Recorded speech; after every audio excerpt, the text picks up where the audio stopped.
supaya dimudahkan, diberi kemudahan supaya untuk menangkap ilmunya kita mudah, hatinya harus senang. Beneran ya, semuanya senang ya. Kalau ada yang sedih nanti bilang sama Ibu Dewi sampaikan. Kemudian, nah kita sebelum belajar kita berdoa dulu ya. Siapa yang mau berdoa? Aku.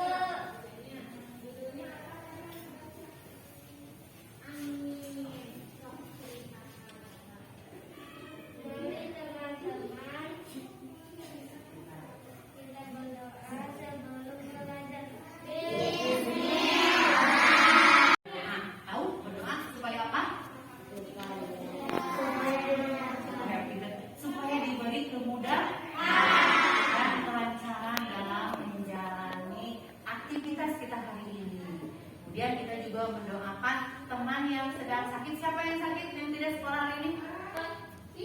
Paki ya. Kita doakan semoga Paki cepat sehat. Ya, kita juga sama. Saling mendoakan semuanya supaya pandemi ini segera berakhir. Nah, kita sekarang menyanyikan lagu Indonesia Raya. Juga mencintai tanah air kita yaitu Indonesia. Benderanya warna apa?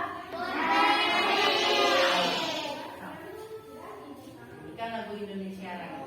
Indonesia, tanah airku, tanah tumpah. Nah, anak-anak, barusan kita sudah menyanyikan lagu Indonesia Raya, lagu kebangsaan kita ya. Supaya lebih semangat, kita harus tepuk dulu, tepuk semangat dulu ya. Tepuk semangat.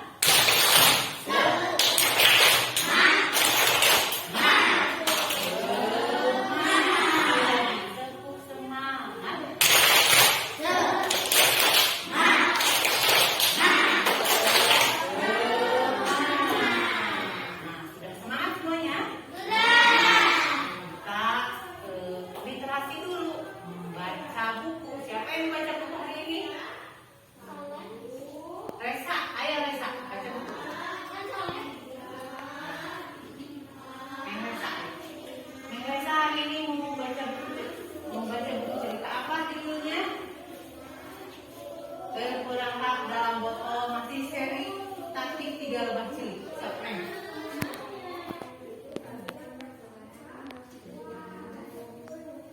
Ya.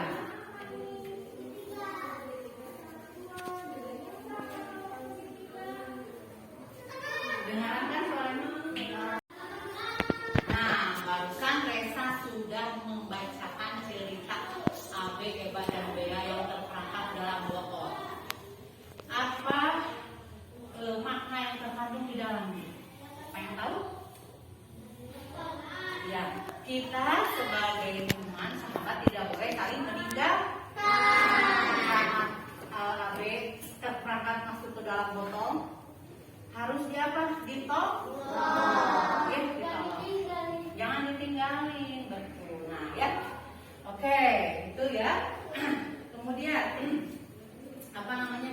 Hari ini kita akan mempelajari tentang tujuan pelajarannya itu mengidentifikasikan objek imajinatif 2 dimensi dan 3 dimensi ya. Kemudian kita juga nanti kamu membuat karya objek imajinatif 2 dimensi dan 3 dimensi. Sebelumnya ibu mau cek dulu konsentrasinya ya. Kita sekarang ada di mana ini? Tadi perasaannya sudah bahagia, ada di sekolah. Kita cek konsentrasinya. Ibu mau tepuk konsentrasi, masih ingat? Tepuk pagi, tepuk siang, tepuk malam. Nah, pintar. Ulangi, tepuk malam, tepuk malam, tepuk siang, tepuk malam, tepuk pagi, tepuk malam, masih ada tepuk pagi, tepuk siang, tepuk malam, tepuk malam, berarti ada tepuk malam, ya. Oke, itu anak-anak mudah-mudahan semuanya konsentrasi ya. Anak-anak sekarang menyimak videonya.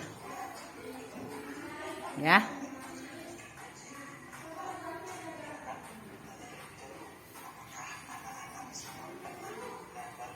Anak menyimak video dulu.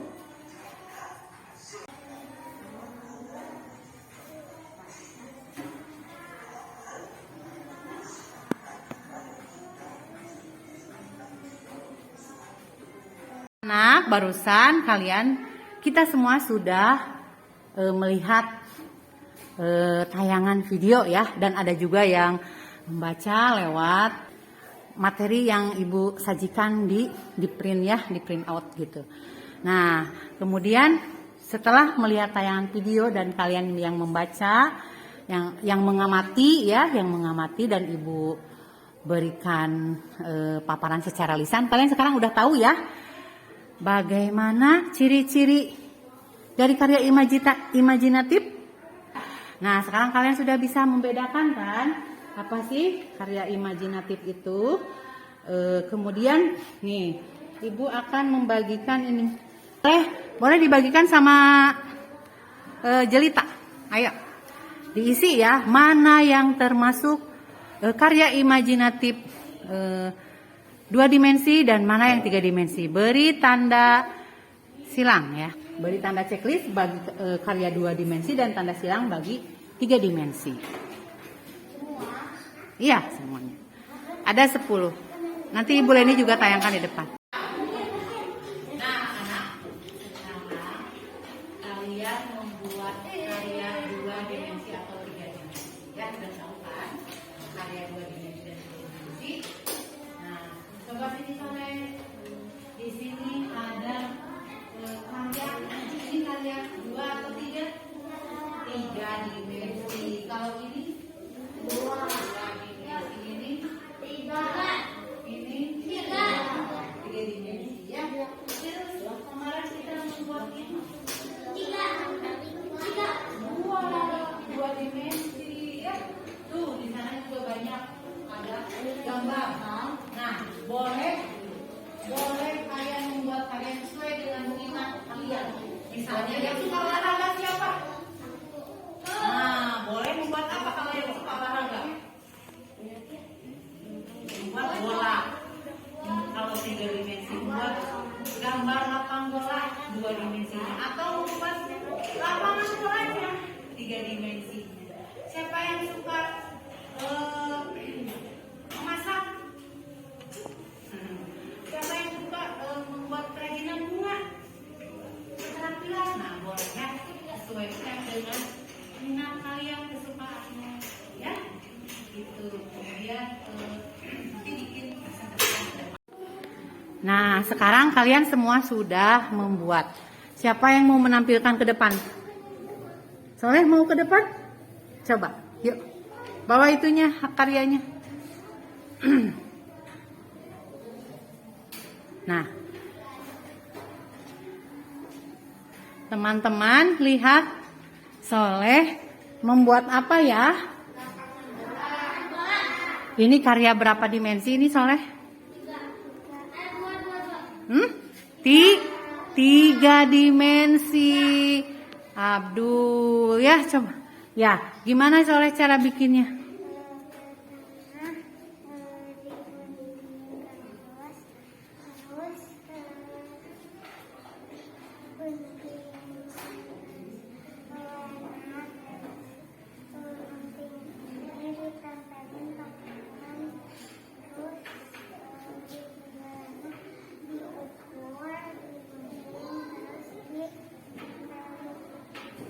Gimana teman-teman, bagus nggak karya Soleh?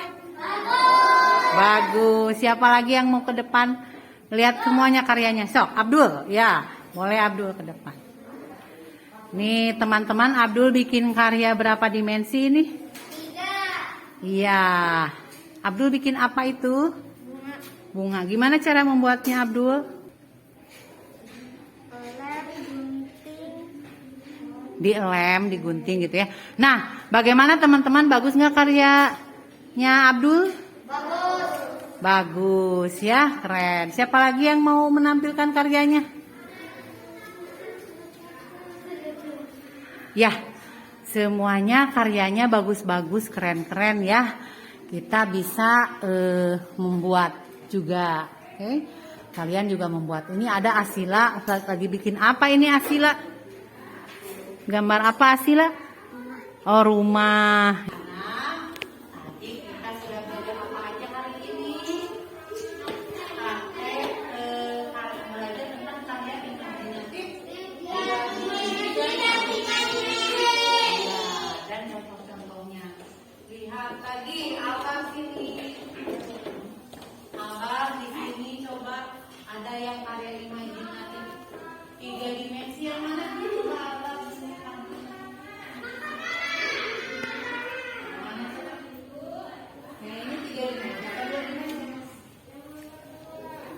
Betul ya, ciri-cirinya sudah tahu ya, hanya menggunakan ini dan juga 2 dimensi. Bagaimana perasaannya, senang?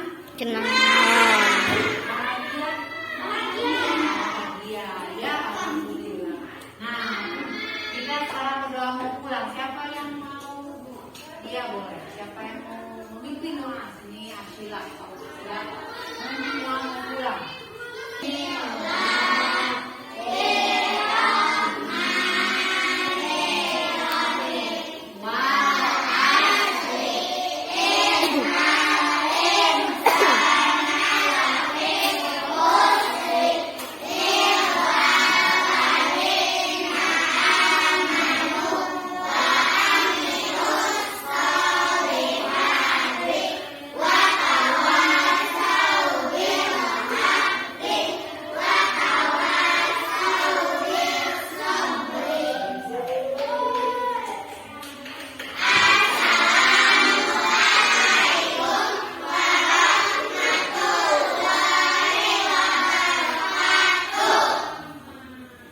Terima kasih Asil. Ini mati lampunya ya. Ibu menayangkan lagu Bandung Masak. Udahlah, lagu biasa ya. Nih, setelah berdoa kita menyanyikan sebelum pulang lagu Bandung Masak ya.